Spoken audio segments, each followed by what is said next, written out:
هنتكلم على فيلم من افلام صيف 2023. جاهزين؟ اهلا وسهلا في قصه ولا مناظر. بقول لك ايه يا كابتن، الفيلم ده قصه ولا مناظر؟ فيلم النهارده العميل صفر. حاول تستفيد من خبرة العميل صفر في أصول وقواعد التأمين. ده انا ما فيش شغلانه وديتها لك الا لما جبت اجل. كلمني في الجهاز واسمي العميل صفر وده وقته. عرفت ايه؟ بروميست مش هتحسي بيهم خالص. عن صفر قائد طاقم الحراسة، ودي العميلة شروق الكلبة بتاعتي. ايه خدوهم وربنا يبارك لكم. غيب عنك دقيقتين يتخطفوا منك. القرود تلزم أشجار. وبعد اقفل وداع. الواد طلع مش سهل زي ما احنا كنا فاكرين. كده عامل كده ليه؟ فين العود؟ اخشع يا تلميذ.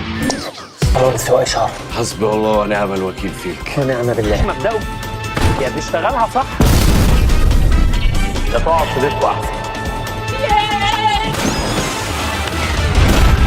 الفيلم بيتكلم عن واحد اسمه صفر، فرد امن في شركه حراسه، مكلف بحراسه احد الشخصيات المهمه القادمه من انجلترا، وفي نفس الوقت مستهدفه من قبل عصابه. فطبعا العميل صفر رغم ان هو شخصيه ساذجه شويه، لكن بشكل كوميدي بيعرف يحمي هذه العائله. دي تقريبا قصه الفيلم كلها على بعض. قبل ما اتكلم عن الفيلم لازم اعترف ان انا من معجبين اكرم حسني، واكرم حسني من الشخصيات الكوميديه الذكيه جدا، ووجوده في اي عمل فني حتى لو ضيف شرف يضيف لهذا العمل. واكرم حسني قدم لنا اعمال كتير الفتره اللي فاتت ناجحه جدا. بعيدا عن الفنان اكرم حسني نتكلم عن الشخصيه اللي مكتوبه في الفيلم. الشخصيه اللي مكتوبه في الفيلم احنا يمكن شفناها كتير جدا في اعمال كتير، نفس الستايل، بنفس طريقه الكلام، بنفس الفكر، بنفس السذاجه، ويمكن بنفس الغباء المقدم، زي شخصيه نمس بوند وش اجرام، فيها شويه من افلام اسماعيل ياسين. فانا بالنسبه لي ما شفت الشخصيه جديده او مختلفه. واكتر حاجه بتضايقني لما بيتقدم شخصيه بهذه السذاجه ان دايما بيبقى حواليها شخصيات ساذجه اكتر منها،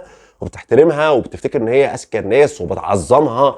فالموضوع اتكرر كتير. شخصيه قريبه جدا من الشخصيه اللي قدمها شيكو في ابن الحاج احمد، شخصيه الساذجه اللي بتعمل مصايب، اللي واثقه بنفسها وهي لا تملك اي امكانيات وماشيه معاها بالبركه. ومشاهد كوميديه في قصه ما اتكتبتش كويس. يمكن المشاهد بالنسبه لي ما كانتش بهذه الكوميديا الصارخه. لكن في حاجه مهمه جدا لازم اقولها عن الفيلم. كل اللي انا قلته ده راي شخصي، وده كل واحد وذوقه، لكن السينما اللي انا رحتها كان كل الناس بتضحك وكل الناس كانت مبسوطه. اذا ده رايي الشخصي ولا يقلل من قدر الفيلم بالنسبه لفئه كبيره جدا. هل يعتبر الفيلم ناجح بالنسبه لجمهور كبير؟ طبعا. هل الفيلم يعتبر كوميدي بالنسبه لجمهور كبير؟